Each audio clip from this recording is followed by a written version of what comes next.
गुजरात के कैपिटल गांधीनगर में एक छोटा पर शांत शहर आया हुआ है जिसका नाम अडालज है। ये फेमस है यहाँ पर आए हुए लगभग 500 से ज्यादा साल पुराने स्टेपवेल के लिए, जो कि रूडाबाई स्टेपवेल या अडालज स्टेपवेल के नाम से जाना जाता है। मैंने इस वीडियो में यहाँ की कार्विंग्स की खूबसूरती और हिस्ट्री दोनों दिखाने की ट्राई की है। तो अगर आपको वीडियो अच्छा लगे तो चैनल को सब्सक्राइब करना ना भूलें। इस साल भारत में G20 समिट होने के कारण आपको हर जगह इसका प्रमोशन और सेलिब्रेशन दिख जाता है। हमें वो ब्लैक गेट में से अंदर जाना है। अंदर काफी बड़ा पार्किंग है। आप कोई भी प्राइवेट व्हीकल यहाँ आसानी से पार्क कर सकते हैं। अंदर एंट्री के लिए गेट के बाजू में ही टिकट विंडो है। यहाँ एंट्री फीस एडल्ट्स के लिए सिर्फ 5 रुपया है। अगर आप चाहो तो पहले से बुकिंग भी कर सकते हो। अंदर जाने के रूल्स यहाँ लिखे मिल जाएंगे। बाहर से देखने पर यहाँ कुछ इतना बड़ा और ऐतिहासिक स्ट्रक्चर होगा ऐसा बिल्कुल नहीं लगता है। अंदर एंटर होते ही मुख्य एंट्रेंस के दोनों तरफ ऐसे मॉन्यूमेंट्स मानो हमारा स्वागत कर रहे हो ऐसा लगता है। उस पर भी काफी सुंदर और बारीक नक्काशी की गई हमें देखने मिलती है। इसे पूरी तरह से स्टोन्स में ही बनाया गया है, पर ये सिंगल स्टोन नहीं है। ये अलग अलग पत्थरों को जॉइंट करके बनाया गया है। वहां से आगे हमें 15 स्टेप्स नीचे उतरकर जाना है, जो हमें इस खुले कमरे जैसे एरिया तक ले जाता है। ये ऊपर से पूरा खुला है, पर सेफ्टी के लिए यहाँ पर जाली लगाई गई है। उसके 3 तरफ से नीचे आने के लिए 15-15 स्टेप्स बनाए गए हैं, जो एक दूसरे से बिल्कुल आइडेंटिकल दिखते हैं। उसकी चौथी तरफ नीचे वेल में उतरने के लिए स्टेप्स है। सभी स्टेप्स के दोनों तरफ ऐसी सुंदर कार्विंग्स भी की गई है।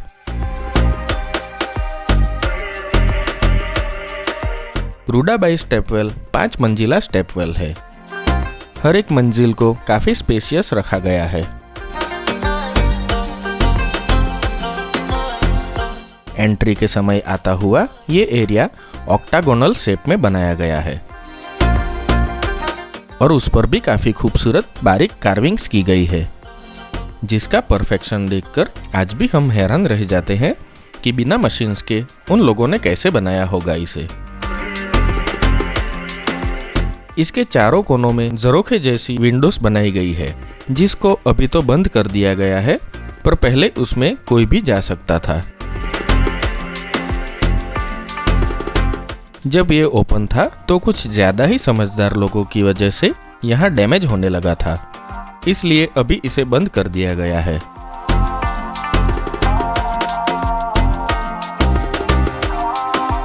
इसके अंदर से हमें कुछ ऐसा नजारा देखने मिलता है।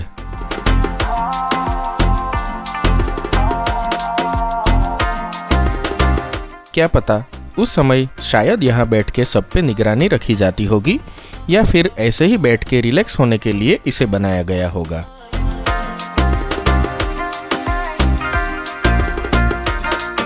इस पर बाहर की तरफ एलिफेंट और हॉर्स जैसे एनिमल्स कार्विंग किए गए हैं, तो दूसरे में ऐसे कुछ फ्लावर्स जैसे बनाए गए हैं और उसके नीचे कर्वी सपोर्ट।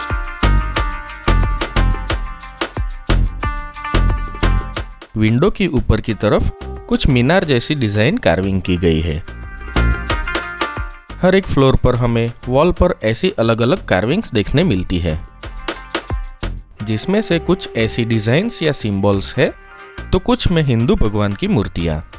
जैसे वहां पर ऊपर हनुमान जी की मूर्ति है। वहां ऊपर टूरिस्ट के लिए अभी जाना मना है।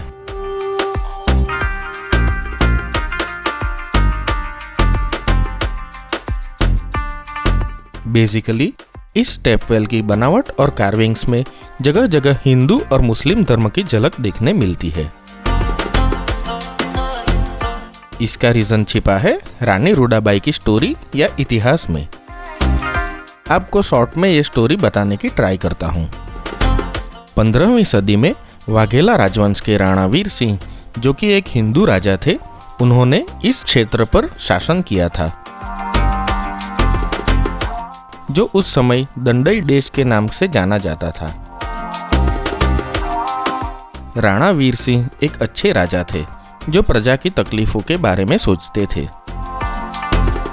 उनका राज्य छोटा था और यहाँ पानी की कमी होती थी। सभी लोग बारिश पर ज्यादा निर्भर थे। अपनी प्रजा के दुखों को दूर करने के लिए राणा वीर सिंह ने एक बड़ी और गहरी बावड़ी का निर्माण शुरू किया।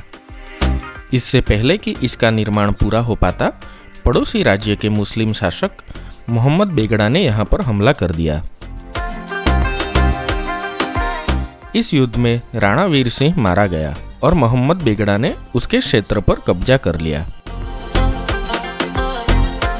राणा वीर सिंह की पत्नी थी रानी रूपबा या रानी रूडाबाई, और वो अपने पति को पूरी निष्ठा से चाहती थी, पर अब वो विधवा हो चुकी थी। उस समय हमारे हिंदू समाज का एक कलंक यानी सती प्रथा अभी चल रही थी और रानी अपने पति के पीछे सती होने जा रही थी। लेकिन मोहम्मद बेगड़ा ने रानी रूपबा के सामने विवाह का प्रस्ताव रखा और उन्हें जान देने से रोक लिया। रानी रूपबा ने अपना दुख दबा के प्रजा के बारे में और अपने स्वर्गस्थ पति के बारे में सोचते हुए प्रस्ताव को एक शर्त पर स्वीकार किया कि पहले बावड़ी का निर्माण पूरा किया जाएगा।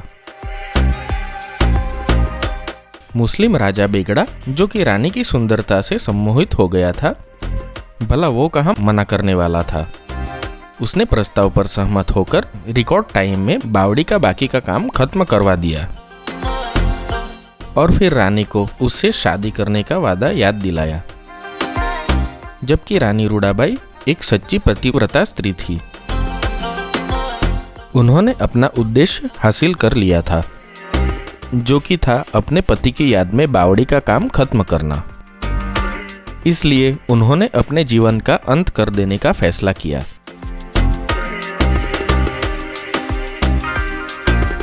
और प्रार्थना के साथ इस बावड़ी की परिक्रमा की और फिर कुएं में कूद गई, जिससे कुएं के निर्माण की कहानी दुखद अंत के साथ खत्म होती है।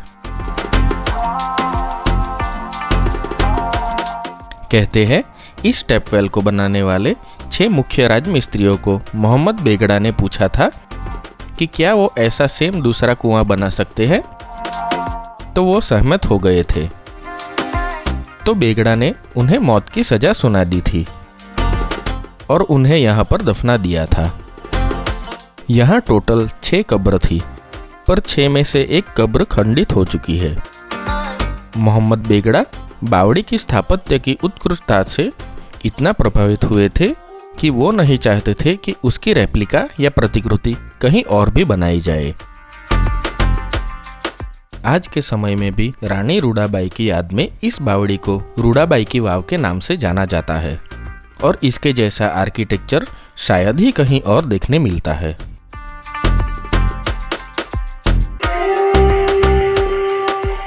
चलिए अब बाहर से इस स्टेपवेल को एक्सप्लोर करते हैं।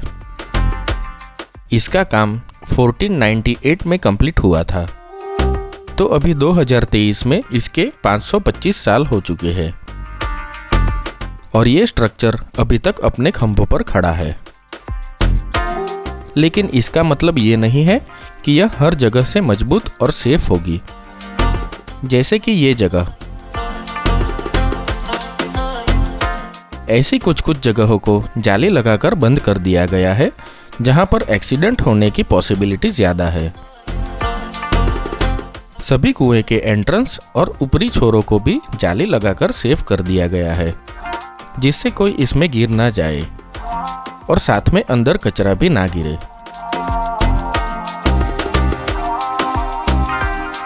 अंदर की साइड कुएं की दीवार कुछ ऐसी दिखती है और नीचे जाने की स्टेयरकेस ऐसी। यहाँ अंदर भी कचरा डालने वाली समझदार प्रजाति तो मिल ही जाती है। ये कुआं काफी गहरा बनाया गया है, इसलिए उस समय में यहाँ पर सीधे ऊपर से पानी निकालने के लिए यहाँ पुली भी लगाई गई है। इसका पानी अभी पीने लायक तो नहीं है, पर उस समय बारिश का पानी भरने से ये एकदम क्लीन रहता था।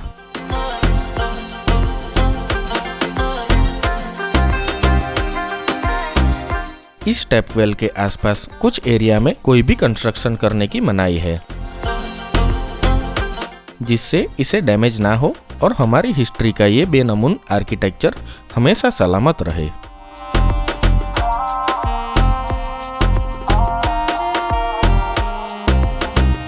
यह गुजरात और इंडिया के बेस्ट आर्किटेक्चर्स में से एक है, इसलिए यह वर्ल्ड फेमस भी है। साथ में इस साल G20 समिट भी इंडिया में होने के कारण यहाँ local as well as foreign tourist की संख्या ज्यादा हो गई है,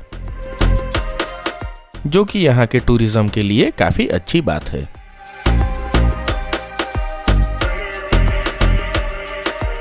आई होप कि आपको ये वीडियो पसंद आया हो। अगर वीडियो अच्छा लगे तो उसे लाइक और शेयर करते हुए चैनल को सब्सक्राइब जरूर करें। मिलते हैं अगले वीडियो में। धन्यवाद।